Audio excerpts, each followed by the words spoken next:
I think that the US elections have played a major part in shaping the macroeconomic trends for next year, because the way Donald Trump has already announced he will run the US and let's speak international relationships will be, I think, a little bit punishing global trade because of the high tariffs that he's announced. Nobody knows really how high they're going to be and how quickly they're going to be introduced. But I think they will harm global trade. They will harm competition, and it will keep some cheap, let's say, exports out of the US. But it will also be a problem for the US because they are relying on goods and services to come in from China for the production process in the US. So I think this could be an inflationary aspect. And I think that he has not really talked about. He said, I want to protect US companies and I provide them with low tax rates and so on and low regulation. But this protectionist policy is inflationary, and how he will manage that, because inflation was a reason why the old government was voted out. People are fed up with high inflation, and I think people have the hope that Trump will bring down inflation, but his policies do not really show like that. So that could mean rates stay higher in the US, and inflation is picking up, and that's a trend which is not great. For the rest of the world, it could mean that some overcapacities are coming in because goods that cannot be exported to the US have to go somewhere else, and they bring down price. So that will be deflationary. And Europe has some economic problems on its own. So it will mean that probably the economic scissors will go up more. The US will be better, but more inflationary, and Europe will be weaker, but a lot less inflationary. And that's going to be pretty much the trend for next year. So relatively speaking, the US could be quite benefiting from it. But it will be much harder for equity markets, I think, because of the high valuations, because of 2 years, 20% plus in a row. So investors will have to look much harder under the surface, and it will not be as easy just to buy the index. It will be, they have to buy companies because the index itself has not that much potential in the US, I think, any longer. And which companies? Well, that's the question. I think, the valuation trends have really shown a two-way separation of the market. One, the growing, ultra good growing companies with high valuations, and then a lot of other companies which have been neglected by the market, which have lower valuations. So when you think about inflation being a bit higher and maybe interest rates not falling as much as anticipated, then you would expect companies with lower valuations to perform better. So the value segment, if you want, of the market, the last few years have been dominated by growth. I think once we get to interest rate levels that are not falling much more, it's more the value segment. So I would say in every sector you would a little bit revert to the lower valuation end of the market.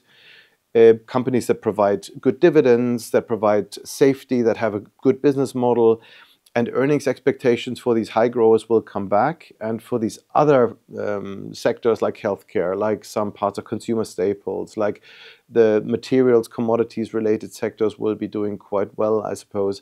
So the mix of sectors will be different, but I think for investors it will be more attractive to shift towards the more value end of the spectrum. Let's look at other regions and sectors. Which are the most promising in terms of growth potential next year? So I think in general, one of the sectors that I always like to mention is the commodities sector and everything around it. And I don't mean necessarily gold. That has been quite attractive, of course, because central banks have been buying a lot of gold lately. But I mean also the industrial metals. So, for example, copper is looking very attractive to me, because everything we are doing is, the energy transition. We are building a big energy grids, and copper is an essential part of it.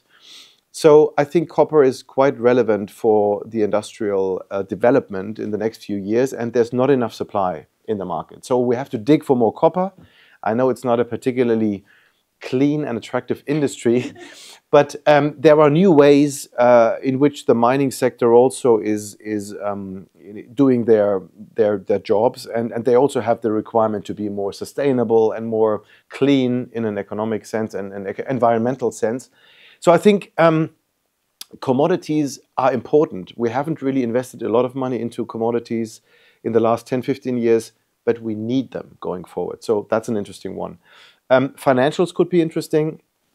In the US, I think they're deregulating. The interest rate curve is shifting towards normality. So I think that gives financial companies a bit more attractive levers. Healthcare is a great sector, which is addressing the demographic shifts, and I think it's quite essential. It hasn't been so much under attention. And I think the lower valued part of the technology chain, because I think, as I said, when rates are higher, the ultra high growth names will lose some of their valuations, and therefore I think that the cheaper names with more attractive outlooks, they could be benefiting from that. And what about the regions? Yeah. We haven't talked about China, emerging markets. So I think, yes, I think that's a very good point, because China is in a very interesting place, and China could be some kind of wild card, not only for next year, but for the next few years. If you look at economic growth numbers, emerging markets are growing much more and much more attractive than the rest of the world. Although the US has had all the performance in terms of equity markets, but growth has been 2-3%. Yes, it's good, but it's not great. And emerging economies like India or Indonesia are growing 6-7%. China is at 5% now. That's a lot higher than the rest of the world.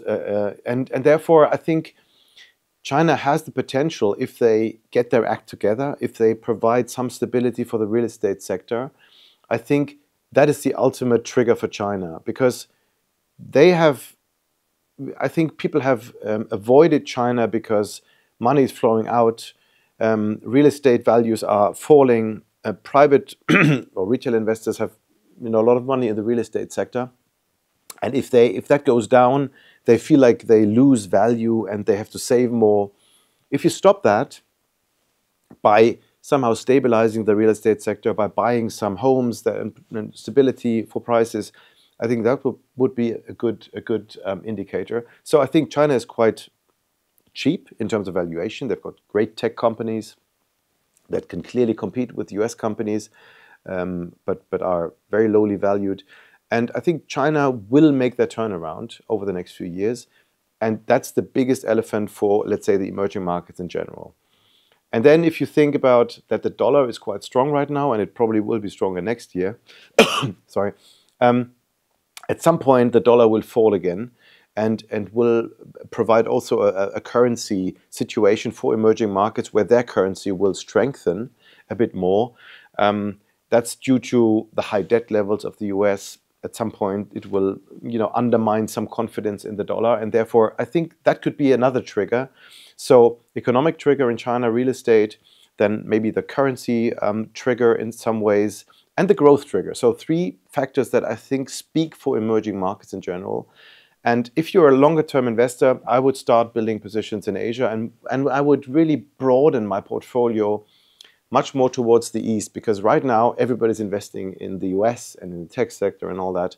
That's fine and good, but don't forget the other parts of the economy which are growing nicely and which could benefit a bit more longer term. So I would make a big statement for Asian economies, especially China.